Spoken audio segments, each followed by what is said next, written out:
UGC को लेकर संसद की दहलीज पर में भीम आर्मी व आजाद समाज पार्टी की हुंकार। आज दिल्ली के जंतर मंतर पर भीम आर्मी व आजाद समाज पार्टी के कार्यकर्ताओं ने यूजीसी के समर्थन में एक विशाल धरना प्रदर्शन किया। दिल्ली के जंतर मंतर पर भीम आर्मी और आजाद समाज पार्टी का हल्ला बोल। जी हां, पार्लियामेंट सेशन चल रहा है, संसद सत्र चल रहा है। इस मौके पर संसद के दरवाजे पर भीम आर्मी का हल्ला बोल। दिल्ली के जंतर मंतर से सांसद चंद्रशेखर आजाद देश की जनता को क्या मंत्र देंगे ये देखा जाएगा, लेकिन यूजीसी को लेकर आज दिल्ली के अंदर आजाद समाज पार्टी और भीम आर्मी का हल्ला बोल देखने को मिल रहा है। आएंगे और वीर सिंह जी हमारे दिल्ली में प्रदेश के महासचिव हैं, वो भी हमारे बीच में है। बाबा साहब डॉक्टर अम्बेडकर अमर हैं, बाबा साहब डॉक्टर अम्बेडकर अमर हैं, मान्यवर कांशीराम साहब अमर हैं, मान्यवर कांशीराम साहब अमर हैं। यूजीसी लागू करो, यूजीसी लागू करो, बैकलॉग के पद पूरे भरो। अम्बेडकर साहब के चरणों में श्रद्धांजलि अर्पित करते हुए और आज के मंच पर उपस्थित मेरे नेता आदरणीय भाई चंद्रशेखर आजाद जी को अपना नेता मानते हुए सभी धर्मों में जन्मे सभी संतों महापुरुषों को नमन करता हूँ। मैं विवेक कुमार सैन जो एक न्यायिक दिल्ली की पूरी टीम को धन्यवाद करें कि उन्होंने ये हौसला जुटाया, उन्होंने ये हिम्मत जुटाई, उन्होंने हमें शक्ति दी, उन्होंने वैचारिक मजबूती को समझा और असल में उन्होंने सबसे बड़े दुख को समझा कि बहन पायल, भाई रोहित, बहन डेल्टा और तमाम हमारे बेटे बेटियों की जो शहादतें हुई है, संस्थानिक हत्या हुई है, आने वाली पीढ़ियों के हिस्से में ये जुर्म जाति ना आए, इसलिए मैं उनकी बड़ी सोच को भी बहुत बहुत धन्यवाद देता।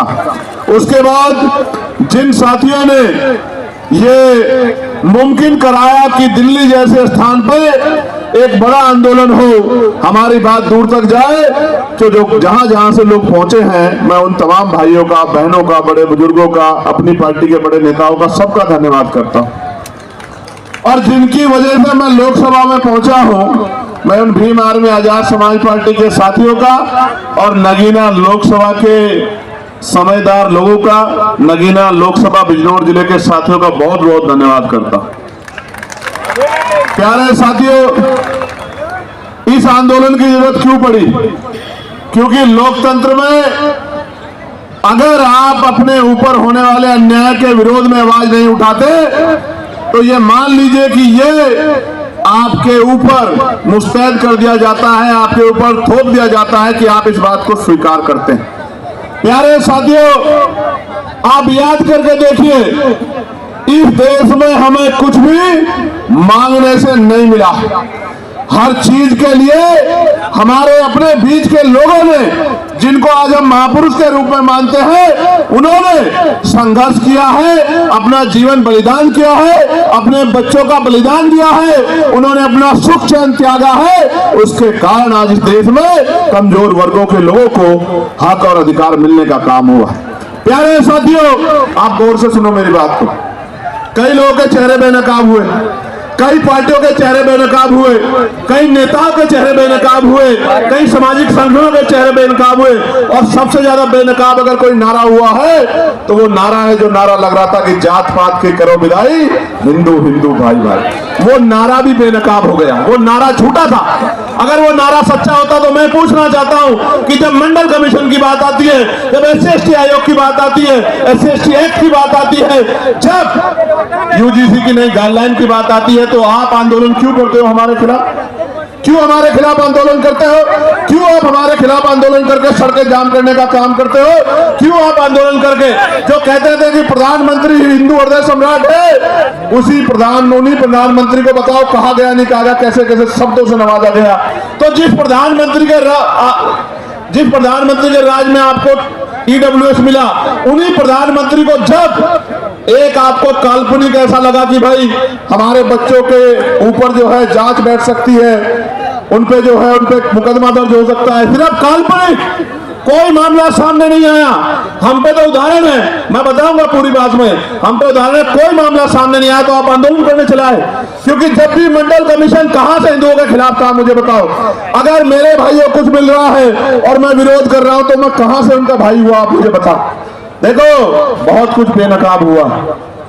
बेनकाब ये हुआ है कि जाति सत्य है, जाति सत्य है और जाति को ठुकराया नहीं जा सकता। जिसको हिंदू अमर सम्राट कहते थे उसी को जाति के आधार पर गाली देने का काम कर दे। इसका मतलब जब तक वो व्यक्ति आपका काम करेगा तब तक आप उसको पलकों बिठा कर रखोगे। जैसे ही वो कोई और इनका रोल भी नहीं यूजीसी में तो आप उनको गाली देने लग जाओगे। ये है जाति का सत्य। मैं बिल लेके आया, प्राइवेट नंबर बिल की निजी क्षेत्रों में SC ST OBC के लोगों को आरक्षण मिलना चाहिए। क्यों मिलना चाहिए भी सुनो।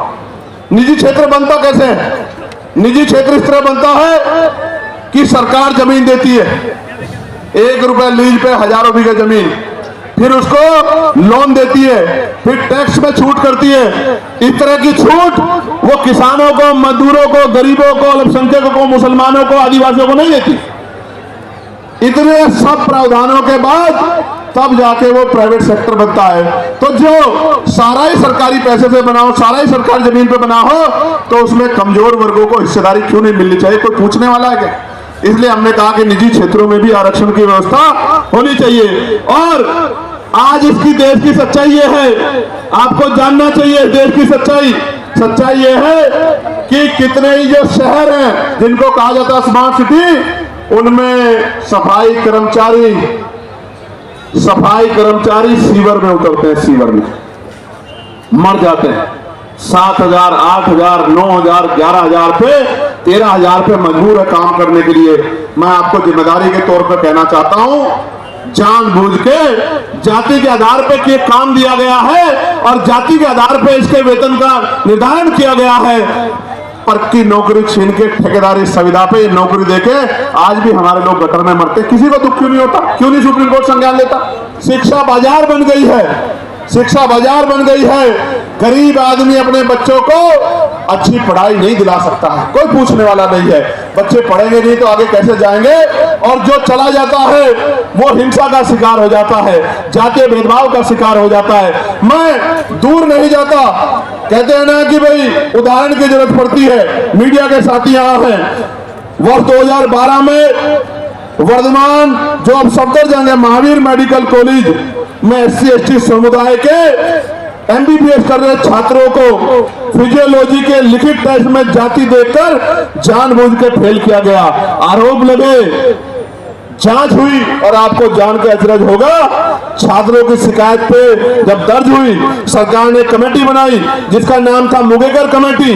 मुंगेकर कमेटी की जांच में पता लगा कि SC ST के बच्चे के पेपर पे अंकित जाति देख के चुन के फेल किया गया। तो हमारे मन में सवाल क्यों ना पैदा हो कि हमारे साथ कास्ट बेस्ड डिस्क्रिमिनेशन होता है।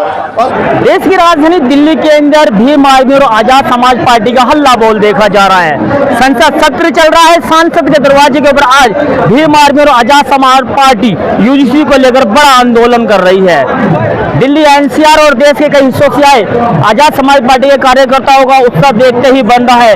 आज सांसद चंद्रशेखर आजाद दिल्ली के जंतर मंतर से देश दलित समाज को क्या मंत्र देंगे, जानेंगे। इस वक्त हमारे साथ मौजूद हैं दिल्ली प्रदेश प्रभारी महेश तिवारी साहब। सर क्या रणनीति है, क्या है सर आज का पूरा मामला? आप देख रहे हैं UGC जिस तरह से सरकार लेके भी आई और 2 दिनों में ही एक औपचारिकता से करके कि झूठा सुच्चा सा एक आंदोलन दिखा के इन्होंने कोर्ट के माध्यम से उस पर स्टे दे दिया है। उसी के हम लोग समर्थन में कि भाई हमें ये कानून चाहिए, हम कानून के समर्थन में चंद्रशेखर साहब अभी सदन में भी बोलेंगे। और आप देख रहे हैं हजारों की तादाद पे आज जंतर मंतर पे लोग हैं और दिल्ली के तमाम वर्करों ने इतनी मेहनत करी है, अपने OBC भाइयों को समझाया, महिला बहनों को समझाया। महिलाओं की भी संख्या देख रहे हैं आप, बहुत सारी महिलाएं भी यहाँ आई हुई हैं, अपने देश की आधी आबादी अपने हक मांगने आई है और सरकार को इनका संज्ञान लेना पड़ेगा। मुझे पूरी उम्मीद है कोर्ट भी हमारे संघर्ष का सम्मान करेगा, इस पे से स्टे हटाएगा। तो सर अभी चंद्रशेखर साहब जो सांसद हैं साहब आने वाले हैं दिल्ली के जंतर मंतर से, समाज को क्या मंत्र देंगे? आज एक तो हमारा यूजीसी का मामला है, एक हमारा बैकलॉग है गवर्नमेंट नौकरी में बैकलॉग जो SC ST के OBC के जो बैकलॉग पद हैं वो खाली करने का है, और वन नेशन वन एजुकेशन की पॉलिसी तमाम भारत में लागू हो। कुछ ऐसे 5 मुद्दे हैं जो पूरे चंद्रशेखर साहब यहाँ से ज्ञापन सौंपेंगे महामहिम राष्ट्रपति जी को। सर कहाँ से लोग आ रहे हैं?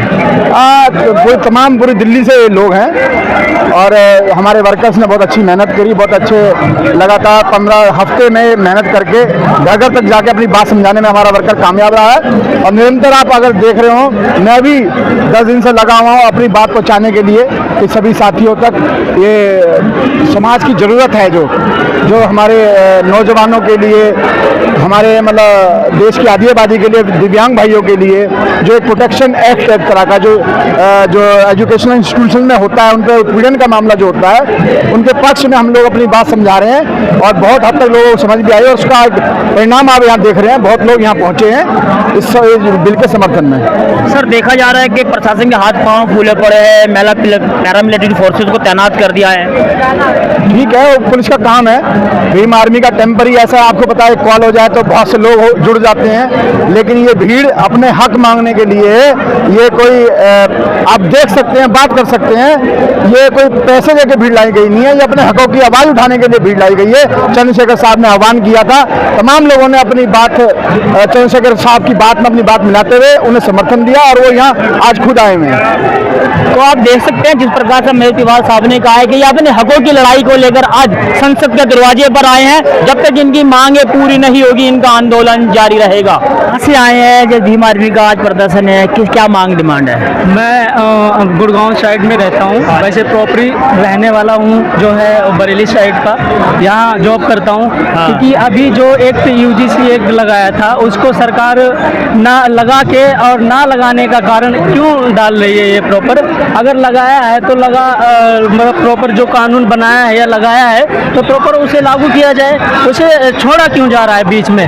अगर ऐसा ही होता रहेगा तो कल को फिर कोई और कानून डालेगा, फिर कोई और, वो भी रिजेक्ट कर देंगे। तो आपको लगता है कि ये कानून जो अपने दलित समाज के पढ़ने वाले छात्र हैं उनके लिए कारगर है? बिल्कुल कारगर है, क्यों नहीं कारगर है? जो अगर हमारी डिमांडें हैं, हमें जो भी हक मिल रहा है वो नहीं मिलेगा, वंचित हो जाएगा हम लोगों से, तो हम किससे लड़ेंगे, किससे मांगेंगे जाके?